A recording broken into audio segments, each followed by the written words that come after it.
today on the CTV News at 5. Fractured but not giving up. Idle No More supporters hold a national day of action. Plus, a Nelson, BC woman pleads guilty in a fatal car crash in Lethbridge. And a Hollywood actor born in Lethbridge passes away.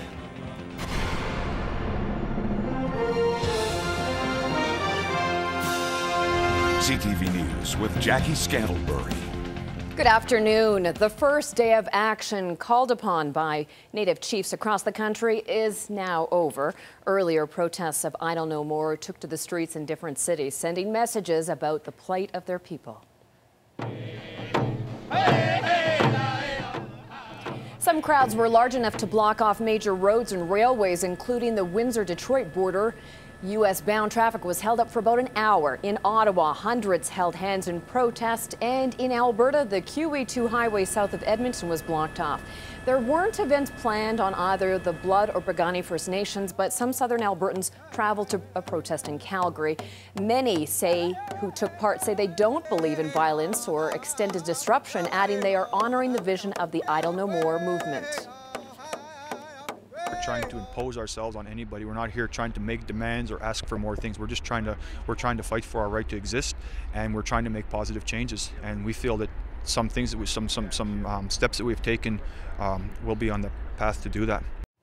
Now, the chief of the Blood Tribe First Nation says that he is hopeful. His message was received in a marathon meeting with other chiefs and the Prime Minister last week. The 4-hour session was aimed at making progress in a lengthy battle over the controversial omnibus budget bill at the center of the Idle No More movement. Darryl Rummel reports. It is an experience I will never forget. When Prime Minister Stephen Harper was sworn into the Blood Tribe chieftainship last July, he took on the expectations of a tribe deep in tradition. Expectations many now say he's failed to live up to through the proposed changes to Bill C-45, the Conservative government's controversial omnibus budget bill that they say directly affects First Nation communities. Our elders have said, it's his responsibility to live to the standards, and to the benefit, of that relationship between him and the Crown. The damage to the land and water, we must repair these violations. For weeks, they've led protests, blocked roads. Across the country, major cities braced for possible disruptions, expecting blockades as First Nations groups launched a national day of action. Members of the Blood Tribe are not among those protesting Wednesday. Their chief, Charles Weaselhead, has just returned home from Ottawa, where he attended a series of meetings with the Prime Minister and other chiefs. He says there was good discussion in lengthy meetings, but admits there's a lot more work to be done on both sides. So we will begin that discussion immediately. We will begin to iron out the framework on how we're going to reach and hopefully a positive outcome, that we can renew that relationship. We can understand, where the treaties are. Weaselhead says he's had several calls from younger members of the tribe asking him to rescind the chieftainship honor bestowed upon Harper because of the issues brought forward by the Idle No More movement. But the chief says his elders were very clear. Their protocols do not allow them to reach back and take away the headdress, undo the orca paint, or unpray the prayers. They can only hope he'll soon live up to the expectations they still hold for him on the Blood Reserve. Darryl Rummel, CTV News, Lethbridge. Meantime, there will be an Idle No More protest in the atrium of the University of Lethbridge tomorrow afternoon. It seems like something out of a TV drama. A 21-year-old is charged with arson to property and mischief under $5,000 after a Molotov cocktail was thrown at a home along the 600 block of 10th Street North. A police investigation led them to a suspect. Katie Elizabeth Becker made her first court appearance this morning.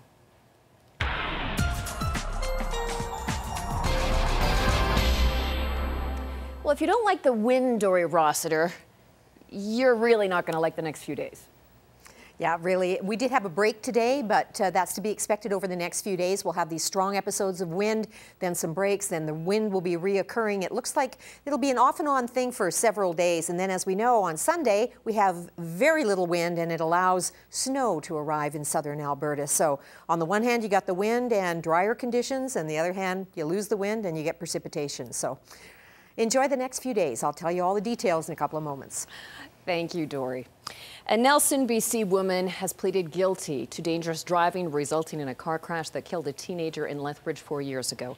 It happened in October of 2008. The crash claimed the life of 18-year-old Jessie Bulford of Cranbrook, BC, and injured 3 others. The driver, Caitlin Ruth Smith, was supposed to stand trial for the second time this week, but changed her plea to guilty at the last minute. The Crown is asking for an 18-month to 3-year jail term. The defense argues the 22-year-old defendant suffered a serious brain injury in the crash and recommends parental guardianship and rehabilitation. The judge will review all arguments before handing out a sentence. Investigators are hoping that tomorrow's autopsy will help reveal some answers in the sudden death of a 58-year-old Lethbridge man. It happened Monday afternoon at a home along 200 Stafford Bay North. Police have confirmed it was the homeowner who passed away and say the circumstances appear suspicious. Neighbors have identified the man as George Spahn. Detectives continue to look for clues and are asking for the public's help. Obviously, if there's any persons out there that are aware of this death occurring, that they have any relevant information whatsoever, the smallest to the largest piece would benefit our investigators, so please forward it to us accordingly. The autopsy tomorrow of George Spahn's body will be completed in Calgary. While hospitals in Lethbridge and Medicine Hat continue to operate near capacity because of the flu and norovirus outbreak, one British Columbia health region has actually declared a health hazard. Anyone going into a long-term care centre in the Fraser Health region has to wear a mask if they haven't had a flu shot. That includes staff as well as volunteers and visitors.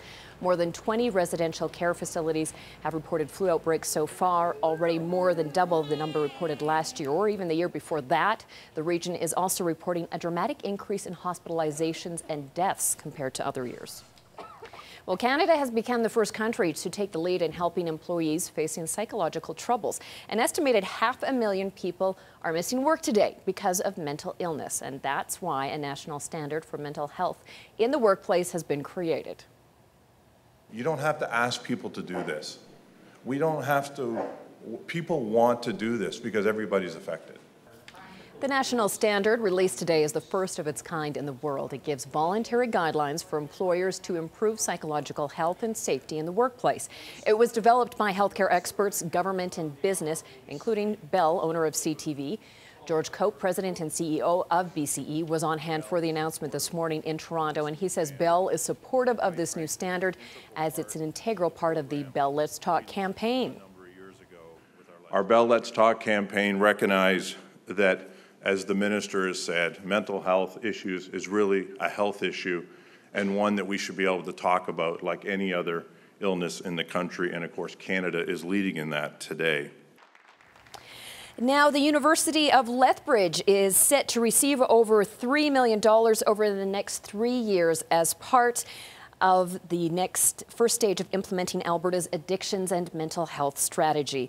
The university's vice president says the move will allow them to be both proactive and reactive in supporting students on campus. Dr. Bob Bordeaux says the U of L has a high demand for services. The investment by the province will be used to expand current programs and hire staff to accommodate as many students on campus as they can.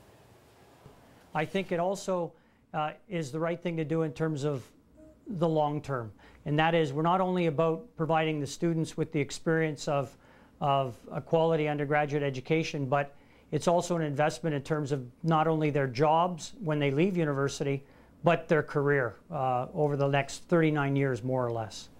Similar investments were made at the universities of Calgary and Alberta. Those schools will see $1.5 million over the next 3 years. The Stars Lottery is turning 20, and they're celebrating by once again giving away a brand new home.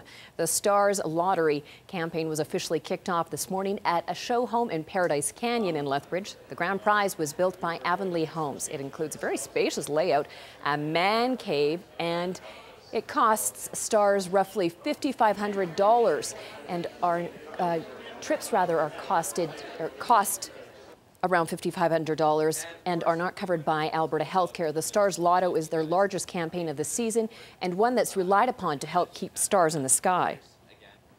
So whether that's fuel for the helicopters or medication for the patients or, you know, just general maintenance, it's anything to help the patients. So the lottery, it's our single biggest fundraiser for Stars, and it really, really helps out to help save people who are critically ill and injured.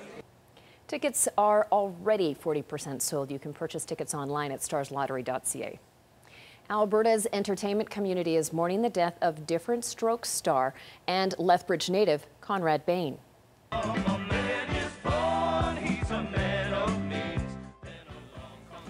Bain was born in Lethbridge but raised in Calgary. He was one of the founding members of Workshop 14, which became Theatre Calgary. But he found fame in Hollywood as the kind, wealthy white man, Mr. Drummond, who adopted 2 young African-American brothers on the sitcom Diff'rent Strokes.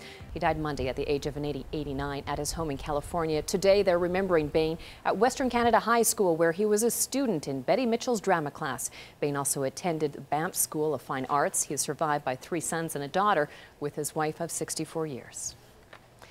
Well, the province has announced the new spring legislation session and the date for the much-anticipated budget. The Legislative Assembly will reconvene Tuesday, March the 5th. 2 days later, the Redford government will table its budget, and the Premier tweeted that the decisions it's making are tough ones. Redford blames rapidly falling oil revenue for putting the province in a financial pinch. She's not ruling out tax hikes or even new taxes, and it's likely cutbacks are coming. Speaking of money, here's a look at the day's markets.